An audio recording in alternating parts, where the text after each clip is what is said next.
Oh, hola, ¿cómo están? No los había visto.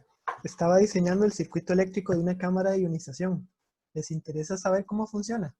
Las cámaras de ionización por lo general tienen volúmenes menores a 1 cm². En condiciones normales, las corrientes que se generan debido a la radiación ionizante pueden ir desde los microamperes hasta los femtoamperes. El primer aparato que vamos a necesitar son los electrómetros, los cuales son, en esencia, multímetros de ultrasensibilidad. La mayoría de electrómetros modernos son amplificadores de estado sólido, los cuales pueden funcionar como amperímetros, los cuales miden corriente, o como culómetros, los cuales miden carga.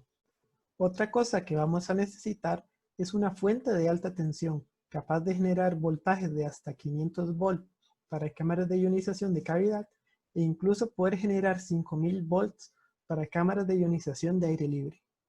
Para realizar la medición de corriente utilizando un electrómetro, esto se puede realizar de dos maneras.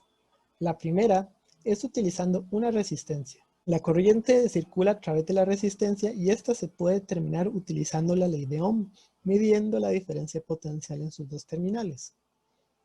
En este caso decimos que estamos utilizando un amperímetro. La otra manera es utilizando un capacitor. Nuevamente, medimos la diferencia potencial entre las dos terminales del capacitor para cierto intervalo de tiempo conocido y nuevamente podemos determinar la corriente. En este caso, decimos que estamos utilizando un culómetro. Este último, el culómetro, permite determinar la corriente con una mejor precisión que con un amperímetro. Para esto último, se recomienda utilizar capacitores externos de poliestireno dieléctrico con una cobertura metálica, los cuales deben estar calibrados utilizando un puente de capacitores a una frecuencia de 1 kHz. Sin embargo, el electrómetro no es lo único que debemos tomar en cuenta. Hay diferentes factores que me van a alterar el resultado final de la medición. Como las cámaras de ionización por lo general se encuentran abiertas, el primer factor de corrección se va a deber debido a la densidad del aire, ya que este altera la energía media de las cargas producidas. La densidad del aire en una cámara de ionización se puede calcular con la siguiente fórmula, donde ρ0 es la densidad del aire seco a 0 grados y 1 atmósfera, y Pw es la presión parcial debido a la humedad del aire. También se debe corregir debido a la temperatura del aire. La temperatura se debe medir lo más cerca posible a la cámara de ionización y se debe corregir de acuerdo a una temperatura de referencia. Finalmente se debe corregir también debido a la presión del aire, nuevamente para una presión de referencia. Los valores recomendados para las incertidumbres de cada una de las mediciones se pueden observar en la siguiente tabla. Tomando en cuenta todos los factores anteriores, se podría entonces corregir la medida M' de la carga.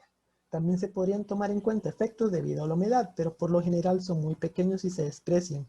Únicamente se toman en cuenta para humedades que no estén en un rango de un 15 a un 75% de humedad.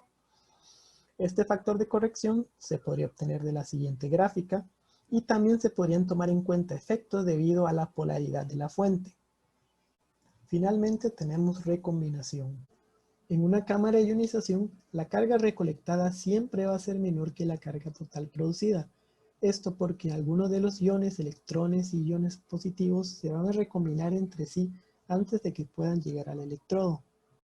La recombinación puede ser de dos tipos, inicial o columnar, en donde los electrones se están recombinando con las partículas a las cuales originalmente pertenecían, y también puede ser general o volumétrica, donde los iones se recombinan con otros iones que se formaron en alguna otra parte del gas.